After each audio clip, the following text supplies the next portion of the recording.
Hello बच्चों, चलिए प्रश्न पढ़ते हैं। प्रश्न दिया है श्वान कोशिकाओं के बीच की संधियां कहलाती हैं। विकल्प ए है प्लाज्मा लेमा, विकल्प बी है डेंड्रॉन, विकल्प सी है रेनवियर का नोड तथा विकल्प डी है सिनेप्स। तो इस प्रश्न में हमसे श्वान कोशिकाओं के बीच की जो संधियां होती हैं उस विषय में पूछा गया है। अर्थात इस प्रश्न की जो मुख्य अवधारणा है, मुख्य अवधारणा जो इस प्रश्न की है वह किस विषय में है? वह है श्वान कोशिकाओं के विषय में। श्वान कोशिकाओं के विषय में यहाँ पर हमसे पूछा गया है, उनके बीच की जो संधि होती है वो हमें बताना है।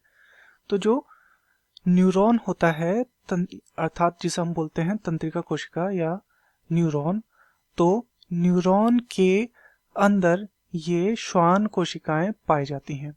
इसे इस प्रकार से समझते हैं, जैसे एक कोशिका है, ये इस प्रकार से जुड़ी हैं तथा ये, तो इस प्रकार से कोशिकाएं यहाँ पर जुड़ी हैं।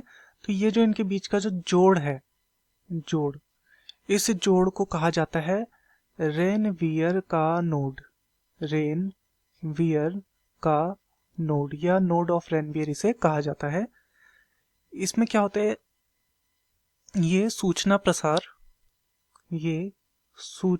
के प्रसार में सहायक होती है।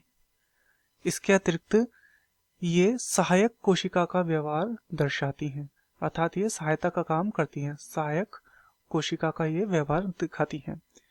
तो चलिए यहाँ पर हम विकल्पों को देखते हैं। तो जो पहला विकल्प दिया गया है वो हमें दिया गया है प्लाज्मा लेमा।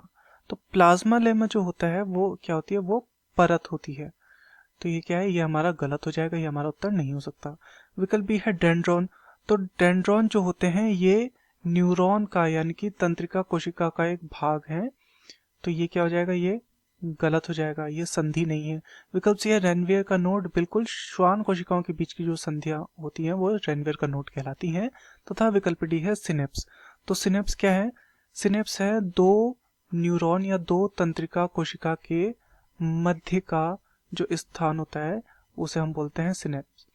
तो ये भी हमारा गलत है। तो दिए गए प्रश्न का सही उत्तर होगा विकल्प सी रेनवियर का नोड। मैं आशा करता हूँ आपकी यह समझ में आया होगा। धन्यवाद।